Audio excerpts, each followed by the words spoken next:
मेरा नाम सुरभि है। मेरी उम्र 21 साल है। आज मेरी भाभी ने मुझे एक ऐसी बात की थी कि मेरे तन बदन में आग लग गई थी। उनकी हिम्मत कैसे हुई मुझसे इस तरीके की बात करने की। भाभी ने मुझसे कहा था कि मैं तुम्हें अपनी भाभी बनाना चाहती हूँ।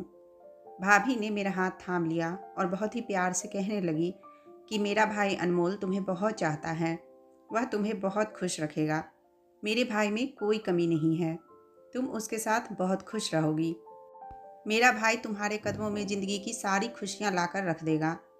मैंने अपना हाथ एक झटके से छुड़ा लिया और बोली, जो भी है मुझे यह रिश्ता मंजूर नहीं है, इसलिए मैं आपको बहुत ही प्यार और सम्मान के साथ कह रही हूँ कि आप इस रिश्ते की चर्चा मेरे घर वालों के सामने मत करना, नहीं तो मैं आपकी ज़िंदगी नरक बना दूंगी।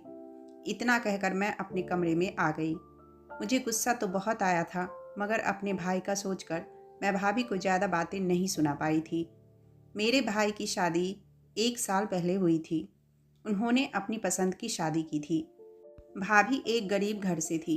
भाभी का भाई अनमोल वैसे तो बहुत अच्छा था, मगर उसके घर में मैं गुजारा नहीं कर सकती थी। मैं किसी और लड़के को पसंद करती थी। वह भी मुझे बहुत चाहता था। उसने मुझसे कह दिया था कि मैं बहुत जल्दी अपना रिश्ता तुम्हारे घर भेजूंगा। मैंने अपने आप को शांत रखने की पूरी कोशिश की थी, क्योंकि मुझे पता था कि आखिरी फैसला हर सूरत में मेरा ही होना था। मेरी बात के आगे किसी की हिम्मत नहीं थी जो अपनी मर्जी चला सकता। मैं अपने घर भर की लाडली थी। हर कोई मेरी बात मानता था। मैं फिर से अपनी पढ़ाई में बिजी हो गई। मैंने तरुण को भी पूरी बातें बता दी। वह कहने लगा, मुझे तुम पर पूरा भरोसा है। तुम दुनिया से लड़ जाओगी लेकिन मेरा साथ नहीं छोड़ोगी। तरुण मेरे साथ ही पढ़ता था और मेरी सहेली का भाई था। हमारा एक दूसरे के घर में आना जाना भी था। हमारे दोनों परिवारों में भी बहुत प्यार था। अभी कुछ ही दिन गुजरे थे कि भाभी फिर से मेरे कमरे में आई। उनके हाथ में मोबाइल था जो उन्होंने मेरी तरफ बढ़ा दिया। मैं हैरान हुई कि उन्होंने ऐसा क्यों किया।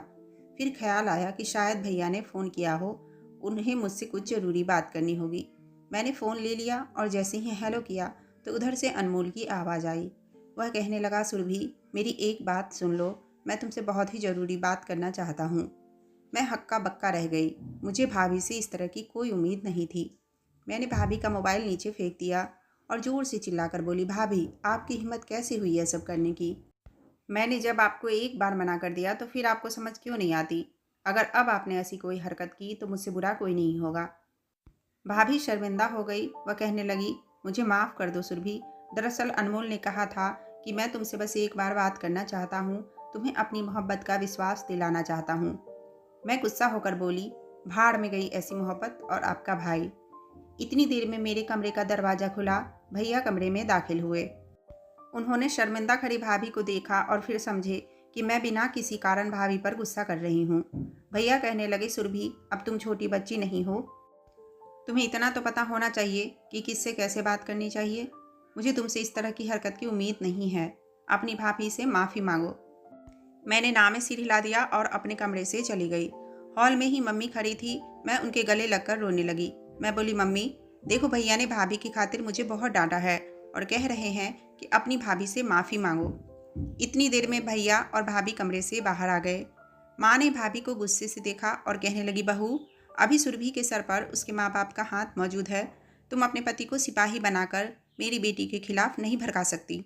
खबरदार जो आज के बाद तुम दोनों ने ऐसी हरकत की तो मैं तुम दोनों को घर से निकाल दूंगी। भैया मम्मी की बातें सुनकर बोले, मम्मी आप गलत समझ रही हैं, ऐसी कोई बात नहीं है। मैं तो बस सुरभि को समझा रहा था कि बड़ों से कैसे बात की जाती है। मम्मी बोली, मैं गलत नहीं समझ रही हूँ, ज़रूर ऐसी ही बात होगी। मेरी सुरभि कभी झूठ नहीं बोल सकती। वजह चाहे जो भी हो, लेकिन तुम दोनों की वजह से मेरी बेटी की आंखों में आंसू आए हैं। अगर आइंदा से मेरी बेटी की आंखों में आंसू आए तो मैं यह सहन नहीं करूँगी। मम्मी ने मुझे कमरे में जाने का इशारा किया तो मैं वापस कमरे में आ गई। मेरे दिल में तो लड्डू फूट रहे थे। दरअसल मेरे माँ बाप शुरू से ही मुझे और भाई को बराबर का प्यार और मान देते थे, मगर जब से भैया ने एक गरीब घर की लड़की से शादी की थी तब से उनका प्यार मम्मी और पापा की नज़रों में कम हो गया था। भाभी मम्मी को पसंद नहीं थी। भाभी को भी इस घर में अपना स्थान अच्छे से मालूम था कि घर में उनका क्या स्थान है। तभी तो उनमें इतनी हिम्मत नहीं थी कि वह घर वालों से इस रिश्ते की बात कर सकती थी। आज मेरे दिल को सुकून हो गया था कि भाभी जो सोच रही है वह बिल्कुल नहीं हो सकता। भाभी का यह सपना बस सपना ही रहेगा। खैर, मैंने खुद को इन सारे मामलों से अब दूर कर लिया। मैं तरुण में खोकर सारी दुनिया को नज़रअंदाज कर चुकी थी। मुझे पता ही नहीं चला कि मेरी नाक के नीचे क्या खिचड़ी पक रही है। इस बात को 1 महीना बीत गया था। मैं एक दिन कॉलेज से घर आई तो पापा मेरे कमरे में आ गए, पर पापा को देखकर मैं बहुत खुश हुई। मैं बोली, पापा, आज आपको मेरे कमरे में आने का समय कैसे मिल गया? पापा मुस्कुराकर बोले, बेटी, आज मैं एक बाप बनकर नहीं, बल्कि मैं तुमसे कुछ मांगने आया हूँ। तुम मुझे खाली हाथ मत लौटाना। मैं पापा की बातें सुनकर हैरान रह गई। उन्होंने आज तक कभी मुझसे इस तरह से बात नहीं की थी। मैं बोली, पापा, आप बताइए तो सही, आपको क्या चाहिए? मैं आपकी हर बात मानूंगी। पापा के अगले शब्द सुनकर मुझ पर कयामत ही टूट पड़ी। वह कहने लगे, बेटी, मैं चाहता हूँ कि तुम अनमोल से शादी कर लो। मैं एकदम से चीख पड़ी। मैं बोली, पापा, आप यह क्या कह रहे हैं? आप जानते हैं कि भाभी के खानदान और हमारे खानदान की हैसियत में कितना अंतर है। पापा बोले, बेटी, अनमोल बहुत अच्छा लड़का है, उसने बहुत मेहनत की है, अपनी मेहनत के बलबूते पर बहुत ही अच्छी जॉब कर रहा है। वह तुम्हें बहुत खुश रखेगा, बहुत ही संस्कारी लड़का है, मैंने खुद उसे देखा है। मैंने ना में सिर हिला दिया और बोली, पापा, यह सब तो ठीक है, मगर आप मेरे सामने यह बात लेकर क्यों आए हैं? क्योंकि मैं तो भाभी को पहले ही मना कर चुकी थी। मेरी मर्जी होगी तो मैं हाँ कह दूंगी, नहीं तो इनकार कर दूंगी। आप मुझसे इस तरह विनती क्यों कर रहे हैं? पापा बोले, मैं तुम सबकी खुशियाँ चाहता हूँ। मैंने अनमोल को हर तरह से परख कर देखा है। वह तुम्हारे लिए एक अच्छा जीवन साथी साबित होगा। मैं बोली, नहीं पापा, मैं आपकी इस बात को नहीं मान सकती। मुझे वह बिल्कुल पसंद नहीं है, इसलिए मैं शादी से इनकार करती हूँ। पापा ने मेरी तरफ बहुत ही हैरत से देखा। वह बोले, बेटी, तुम इतना बड़ा फैसला इतनी जल्दबाजी में कैसे ले सकती हो? तुम कुछ समय थोड़ा सोच विचार करो इस बात पर, फिर फैसला करके मुझे बताना। मैं बोली, पापा, भाभी ने आपसे पहले मुझसे इस बारे में पूछा था। मैंने बहुत सोच विचार किया और उन्हें इनकार भी कर दिया था। मुझे लगा था कि भाभी में इतनी समझ तो होगी कि अब वह इस बात का जिक्र किसी के सामने नहीं करेंगी। मुझे लगा कि पापा मेरी बात समझ जाएंगे, मगर उन्होंने एक बड़ी अजीब सी हरकत कर दी। उन्होंने अपने हाथ मेरे सामने जोड़ दिए और बोले, देखो, मैं बहुत मजबूर हूँ, इसलिए इस रिश्ते के लिए हाँ कह दो। मैं तो यह सब देखकर हैरान रह गई। मेरे पापा, जो सारी जिंदगी सर उठाकर चलते थे, जिनकी एक अलग शानो शौकत थी, जिसने कभी किसी के सामने झुकना सीखा ही नहीं था, वह मेरे सामने हाथ जोड़कर खड़े थे। यह देखकर तो मेरा कलेजा कटकर रह गया था। मैं बोली, पापा, आप यह सब क्या कर रहे हैं? मैंने पापा का हाथ थाम लिया। पापा बोले, बेटी, अगर तुम कहो तो मैं तुम्हारे कदमों में झुकने को तैयार हूँ। बोलो, मैं क्या करूँ कि तुम इस रिश्ते के लिए राजी हो जाओ? फिर मैंने एक पल में फैसला कर लिया। मैं बोली, पापा, मुझे यह रिश्ता मंजूर है। पापा एकदम से खुश हो गए और मेरा माथा चूम लिया।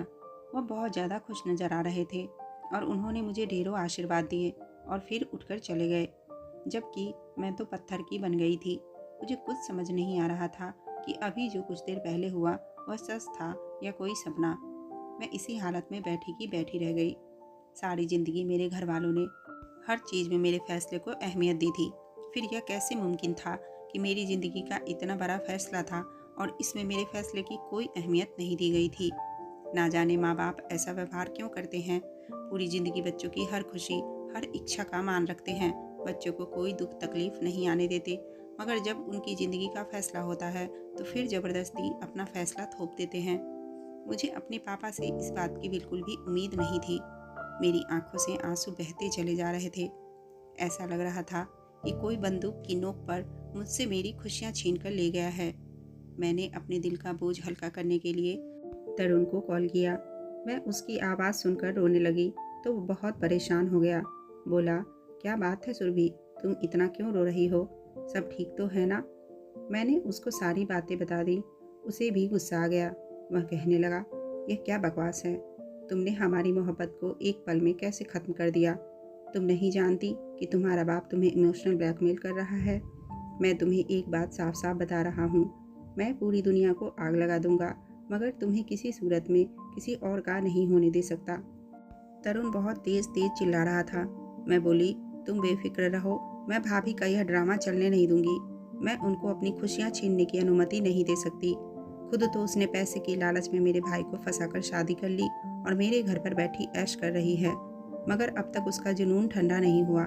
अब वह अपने भाई की शादी एक अमीर लड़की से करवाकर अपने भाई को भी ऐश करवाना चाहती है, लेकिन मैं उसकी इरादों में उसे कामयाब नहीं होने दूंगी। मैं गुस्से से पागल हो रही थी। तरुण ने भी मुझे किसी तरह की कोई तसल्ली नहीं दी और उसने तुरंत ही गुस्से से फ़ोन बंद कर दिया। मैं सारी रात अंगारों पर लौटती रही। सुबह हुई तो मुझे पता चला कि रात को पापा ने मेरे रिश्ते के बारे में सबको बता दिया था। मम्मी भी मुझे इस फैसले से राजी नज़र आ रही थी। मुझे समझ नहीं आ रहा था कि मम्मी तो भाभी को पसंद नहीं करती थी, फिर भला इस रिश्ते के लिए राजी कैसे हो गई। पापा भाभी से कहने लगे, बहू तुम अपने घर वालों से बात करो और उनसे कह दो कि परसों ही मंगनी के लिए आ जाए। मैं बोली, पापा इतनी जल्दी किस बात की है? भाभी मुस्कुराकर बोली, जल्दी तुम्हारे पापा को नहीं बल्कि अनमोल को है। उससे अब और ज़्यादा इंतज़ार नहीं होता। मुझे भाभी इस समय जहर लग रही थी, मगर मैं कुछ नहीं कह सकती थी क्योंकि मैं बहुत मजबूर थी। खैर कुछ ही दिनों में मेरी मंगनी अनमोल के साथ हो गई और वह बहुत खुश नज़र आ रहा था। मेरे आगे पीछे घूम रहा था। मेरा दिल कर रहा था कि उसका मुंह तोड़ दूं। अब तो अनमोल हर समय मुझे फ़ोन किया करता था। यह और बात थी कि मैं उसकी कॉल रिसीव नहीं करती थी। मैं तरुण से कांटेक्ट करने की कोशिश कर रही थी, मगर वह भी मुझसे नाराज़ था। वो बहुत परेशान था। इन सब बातों से मेरा गुस्सा 7वें आसमान पर पहुंच चुका था और मैं अपना गुस्सा अपनी भाभी पर निकाला करती थी। अब मैंने अपनी भाभी का जीना हराम कर रखा था। बात बात पर उससे लड़ाई करती, भाई के कान भरती। यहाँ तक कि एक दिन तो मेरे कहने पर भैया ने भाभी के मुंह पर एक थप्पड़ भी मार दिए थे। मुझे हैरत हुई जब पापा भाभी की साइड लेने लगे और मुझे डांटा कि तुम अपने भैया और भाभी के बीच में झगड़ा क्यों करवा रही हो। मुझे और भी गुस्सा आया था कि भाभी ने आकर इस घर में मेरा जो सम्मान और प्यार था वह कम करवा दिया था। मैंने सोच लिया था कि भैया और भाभी को अलग करवा कर ही रहूँगी। अगर भाभी ने मुझे मेरा प्यार नहीं मिलने दिया तो मैं भी भाभी को उनके प्यार के साथ नहीं रहने दूंगी।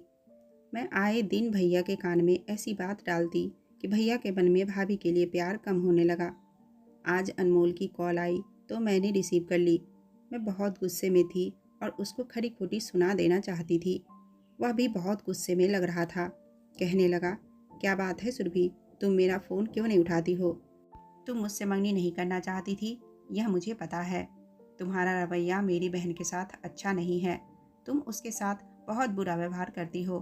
अगर तुम इस रिश्ते को और आगे नहीं ले जाना चाहती तो मुझे साफ साफ बता दो, मैं मंगनी तोड़ दूंगा। मगर मैं यह हर रोज़ बर्दाश्त नहीं कर सकता कि तुम मेरी बहन के साथ बुरा व्यवहार करो। मैं अपनी खुशियों के लिए अपनी बहन की आंखों में आंसू नहीं देख सकता। मैंने फ़ोन काट दिया और अपने कमरे से बाहर निकल आई। मैं बाहर हॉल में बैठकर फुट फुट कर रोने लगी। भैया ने मुझे रोते देखा तो मेरे पास आ गए। वह कहने लगे, क्या बात है, तुम रो क्यों रही हो? मुझे तो इसी मौके की तलाश थी। मैं एकदम से बोली, भैया भाभी मेरे और अनमोल के बीच अभी से झगड़ा करवाने की कोशिश कर रही है। मैं जब इस रिश्ते के लिए राजी नहीं थी तब मैं भाभी को कुछ बातें सुना दी थी। भाभी ने इस छोटी सी बात को बढ़ा चढ़ाकर अनमोल को बता दिया है और अब वह मुझसे कहता है कि वो यह मंगनी तोड़ना चाहता है। भैया जब शादी से पहले यह सब हो रहा है तो शादी के बाद क्या होगा? मुझे तो अपना फ्यूचर अंधेरे में नजर आ रहा है। इतनी देर में भाभी भी आ गई। वह मुझसे बोली, सुरभि कुछ तो शर्म करो, मेरे खिलाफ अपने भैया के कान भरते तुम्हें जरा भी शर्म नहीं आती? इससे तो अच्छा है कि तुम्हारा और अनमोल का रिश्ता ही ना हुआ होता। मैं तो कहती हूँ अभी भी समय है, यह मंगनी टूट जानी चाहिए। तुम इस काबिल ही नहीं हो कि मेरे हीरे जैसे भाई की पत्नी बनो। भाभी की बात पर भैया को गुस्सा आ गया और उन्होंने भाभी के मुंह पर थप्पड़ मार दिया। इस थप्पड़ की आवाज़ से मेरे अंदर तक सुकून आ गया था। मेरा दिल एकदम खुशी से उछल पड़ा। शाम को मैंने तरुण को मिलने के लिए बुलाया था। मैंने उससे सारी बात बता दी। वो बहुत खुश हुआ। खैर अब यही सिलसिला चलता रहा। पापा को लग रहा था कि यह रिश्ता बहुत ज़्यादा दिन तक नहीं खींचना चाहिए, इसलिए उन्होंने शादी का इंतज़ाम करना शुरू कर दिया। मेरी मर्जी के बगैर शादी की तारीख भी तय हो गई। मुझसे मेरी मोहब्बत हमेशा हमेशा के लिए दूर जा रही थी। मैंने ज़िंदगी में कभी हार मानना नहीं सीखा था, फिर अभी ज़िंदगी के अपने इतने बड़े फैसले के लिए हार कैसे मान सकती थी? यह मेरी पूरी ज़िंदगी का सवाल था। मैंने सोच लिया था कि अब मुझे क्या करना है। मैं चुपचाप शादी की तैयारी देखती रही। मुझे शादी की रात का बेसब्री से इंतजार था। सब कुछ तय था, मगर मैं यह सोच सोचकर हैरान होती थी कि ना जाने पापा को भाभी के भाई में ऐसा क्या नजर आया था जो वह सब कुछ छोड़ छाड़ कर मेरी शादी के पीछे पड़ गए थे। मैंने सोच लिया था कि इस मामले की तह तक जरूर जाऊंगी, मगर मुझे समय ही नहीं मिला और मेरी शादी की तारीख भी आ गई। मेहंदी वाली रात मेरे चाचा की बेटी भी आई थी। वह मुझसे भी ज़्यादा खूबसूरत थी, मगर मेरे चाचा के हालात बहुत ख़राब थे। मेरे पापा मेरे चाचा की मदद करते रहते थे, तब उनके घर के खर्च चल रहे थे। मैंने सोचा कि उसे लालच देकर अपना काम करवा लेती हूँ। मैंने उसे अपने पास बुलाया। मैंने कहा, रिया, तुम्हारी ज़िंदगी की सबसे बड़ी इच्छा क्या है? कोई तो सपना होगा जो तुमने अपने लिए देखा होगा। मेरी बात सुनकर हैरान हुई और बोली, सुरभि, मेरी सबसे बड़ी इच्छा तो यही है कि मेरे पास भी तुम्हारी तरह बहुत सारा पैसा हो। मेरी शादी किसी अच्छी जगह पर हो जाए। मैंने आज तक हर चीज़ के लिए तरस तरस कर समय काटा है। मैं चाहती हूँ कि अब मुझे छोटी छोटी चीज़ों के लिए तरसना ना पड़े। रिया की बात सुनकर मैं मुस्कुराई। मेरा अंदाज़ा बिल्कुल ठीक निकला। मैं अपनी कलाई से सोने के भारी कंगन उतार कर उसकी तरफ बढ़ा दिए। वह हैरत से उन कंगन को देख रही थी। बोली, मैं यह नहीं ले सकती, यह तो बहुत महंगी है। लेकिन मैंने ज़बरदस्ती वह कंगन उसके हाथों में पहना दिए। मैंने कहा, यह मेरी तरफ से तुम्हें एक छोटा सा गिफ्ट है। वह मुझे फटी फटी आंखों से देख रही थी। खुशी उसके चेहरे पर साफ दिखाई दे रही थी। मैं बोली, अभी तो मैं तुम्हें और भी बहुत कुछ दूंगी। तुम्हारी सारी इच्छाओं को पूरा कर दूंगी। बस तुम्हें मेरा एक छोटा सा काम करना होगा। वह बोली, कैसा काम? मैंने अपना सारा प्लान उसे बता दिया। वह बोली, यह तो मेरे लिए बहुत ही आसान काम है। मैंने उसे और बहुत से पैसे और सोने के जेवर देने का लालच दिया। अब मैं बहुत खुश थी। मैंने मेहंदी का फंक्शन भी बहुत इंजॉय किया। फिर आखिरकार मेरी शादी का दिन आ गया। मैंने तरुण को फ़ोन कर दिया था कि तुम इसी समय मेरे घर पर आ जाओ, यहाँ बहुत बड़ा तमाशा होने वाला है। उसके बाद मैं हमेशा हमेशा के लिए तुम्हारी हो जाऊंगी। रात को मेरी शादी हो गई और मेरी विदाई की तैयारी चल रही थी। मैं अपने कमरे में बैठी थी। थोड़ी ही देर गुजरी थी कि रिया भी वहीं पर आ गई। वह कहने लगी, सुरभि, अब मुझे क्या करना है? मैं बोली कि तुम अनमोल पर इल्ज़ाम लगा दो कि उसने तुम्हारे साथ ज़बरदस्ती करने की कोशिश की है। वह मेरी बात मान गई। मैं बहाने से सबसे नज़र बचाकर कमरे से निकल गई। थोड़ी देर बाद अनमोल कमरे में चला गया। रिया तो पहले से ही वहीं पर मौजूद थी। कुछ देर गुजरी थी कि कमरे से रिया के चीखने की आवाज़ आने लगी। वह बचाओ बचाओ कहकर चिल्ला रही थी। सारे मेहमान अनमोल के कमरे के बाहर खड़े थे। बहुत बड़ा तमाशा लग चुका था। इतनी देर में रिया कमरे से भागती हुई बाहर निकल आई। वह रो रही थी और चिल्लाते हुए बोली, अनमोल ने मेरे साथ ज़बरदस्ती करने की कोशिश की है, जबकि मैं उसे कहती रही कि मैं आपकी पत्नी नहीं हूँ। आपकी पत्नी तो अभी किसी काम से बाहर गई है, थोड़ी देर में आ जाएगी। सारे मेहमान हैरान हो रहे थे। मैं गुस्से से आगे बढ़ी और बोली, अनमोल, तुम इतने घटिया इंसान हो? कमरे में मुझे घुटन हो रही थी, इसलिए मैं थोड़ी देर के लिए बाहर चली गई थी। लेकिन तुम मेरी बहन के साथ? मुझे तुम जैसे घटिया इंसान के साथ नहीं रहना। मुझे तलाक दे दो। तब अनमोल आगे बढ़ा और बोला, रिया, तुम झूठ क्यों बोल रही हो? मैंने तो तुम्हें कुछ कहा भी नहीं। तुम खुद ही मुझे देखकर चिल्लाने लग गई थी। सबको सच बताओ, वरना बात पुलिस तक चली जाएगी। रिया पुलिस का नाम सुनकर एकदम से डर गई। वह रोने लगी और बोली, अनमोल ने मेरे साथ कोई बदतमीजी नहीं की है। यह सब करने के लिए मुझे सुरभि ने मजबूर किया था। अनमोल, आप बहुत अच्छे इंसान हैं। बस मैं ही लालच में आकर सुरभि की बात मान ली थी। पुलिस का नाम सुनकर रिया ने सब लोगों को सच्चाई बता दी थी। वो कहने लगी, सुरभि अनमोल से शादी नहीं करना चाहती थी। इसने बताया था कि ज़बरदस्ती मेरा रिश्ता तय कर दिया गया है, इसलिए तुम मेरी मदद करो ताकि मेरी जान छूट जाए। मैं तो उसको बदनाम करने के लिए ही इसके कमरे में गई थी। रिया की बात सुनकर अनमोल को गुस्सा आ गया। वह गुस्से में बोला, तुम्हें शर्म आनी चाहिए। किसी पर गलत इल्ज़ाम लगाना बहुत गलत बात है। अनमोल ने मुझसे कहा कि मैंने अपनी बहन की शादी पर तुम्हें देखा था तो तुम मुझे बहुत अच्छी लगी थी। मैंने उस समय सोच लिया था कि तुम्हें अपने जीवन में ज़रूर शामिल करूँगा। मैं अपनी बहन के जरिए तुम्हें शादी के लिए राज़ी करने की कोशिश की थी, मगर तुम राज़ी नहीं हुई। फिर मुझे पता चला कि तुम्हारे पापा तुम्हारे लिए रिश्ता ढूंढ रहे हैं, क्योंकि उन्हें पता चल गया था कि तुम तरुण नाम के लड़के से प्यार करती हो और वह एक नंबर का आवारा और लालची लड़का है। उसकी नज़र सिर्फ तुम्हारी दौलत पर है, इसलिए तुम्हारी शादी उससे नहीं करवाना चाहते थे। वह शादी के बाद तुम्हारे पापा को ब्लैकमेल करना चाहता था, इसलिए वो चाहते थे कि तुम्हारी शादी उससे ना हो। मैंने तुम्हारे पापा के सामने अपना रिश्ता रखा तो वह मान गए और फिर उन्होंने तुम्हें मनाने की कोशिश की थी। मैं बहुत खुश था कि अब तुम मेरी ज़िंदगी में शामिल हो जाओगी, मगर तुम इस पवित्र रिश्ते के लायक ही नहीं हो। मैं अभी के अभी तुम्हें अपनी ज़िंदगी से बाहर निकालता हूँ। मेरी नज़रों के सामने से दूर हो जाओ, मैं तुम्हें तलाक देता हूँ।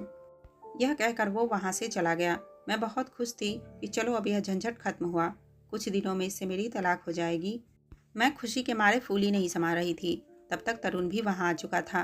मैं जल्दी से तरुण की तरफ बढ़ी, मगर उसने मना कर दिया और वहाँ से चला गया। पापा मुझे देखकर हैरान रह गए। वह बोले, यह सब क्या है? मैं रोने लगी। बोली, आपने अपनी जायदाद की खातिर मेरी ज़िंदगी तबाह कर दी। आपको जरा भी शर्म नहीं आई? पापा, आप जानते थे कि मैं तरुण से शादी करना चाहती थी, फिर भी आपने मेरी शादी अनमोल से करवा दी। आपने ऐसा क्यों किया पापा? पापा मेरी शक्ल देखते रह गए, फिर बोले, मैंने सारी जिंदगी तुम्हारे नखरे उठाए मेरी बेटी, फिर मैं कैसे किसी ऐसे इंसान के हाथों में तुम्हें सौंप सकता था जो तुमसे मोहब्बत का नाटक कर रहा था। मैंने उसके बारे में सारी जानकारी हासिल कर ली। वह सिर्फ दौलत के खातिर तुमसे शादी करना चाहता था, जबकि वह तो किसी और लड़की को पसंद करता है। मुझे तुमसे यह उम्मीद हरगिज नहीं थी कि तुम्हारी शादी का रिश्ता शादी के रात ही तलाक तक पहुंच जाएगा। सुरभि, आज तुमने मेरे दिल में अपना जो सम्मान था, जो प्यार था, वह खो दिया है। मैं बार बार तरुण को फ़ोन कर रही थी, मगर वह कहने लगा, तुम जैसी धोखेबाज लड़की से मैं जितना दूर रहूं उतना ही अच्छा है। इसके बावजूद भी मैं तुमसे शादी के बारे में सोच सकता था, लेकिन मैंने सुना है कि तुम्हारे बाप ने तुम्हें अपनी जायदाद में से एक कौड़ी भी नहीं देने का फैसला कर लिया है। फिर भला मैं तुम जैसी धोखेबाज और गरीब लड़की से शादी क्यों करूँगा? कुछ समय के बाद तरुण ने अपनी पसंद की लड़की से शादी कर ली, जबकि मैं अकेली रह गई हूँ। मेरे हाथ में रुसवाई के अलावा कुछ नहीं आया। मैंने बहुत घाटे का सौदा किया था। मैं तन्हा और अकेली रह गई हूँ, क्योंकि मेरे घमंड ने मुझे कहीं का नहीं छोड़ा। अनमोल ने अभी तक तलाक के पेपर नहीं भेजे हैं। शायद उसने मुझसे सच्ची मोहब्बत की थी और वह मुझे छोड़ने के बारे में सोच भी नहीं सकता है। लेकिन जो धोखा मैंने उसे दिया था, उसके चलते वह मुझे अपनाना भी नहीं चाहता। मैं घुट घुट कर जिंदगी जी रही हूँ। मैं अब अनमोल से फ़ोन पर माफ़ी मांगती हूँ, लेकिन वह मेरी आवाज़ सुनते ही फ़ोन काट देता है। अब मैं उस दिन के इंतज़ार में हूँ जब अनमोल मुझे माफ़ कर देगा और मुझे अपनी पत्नी के रूप में अपने घर वापस ले जाएगा।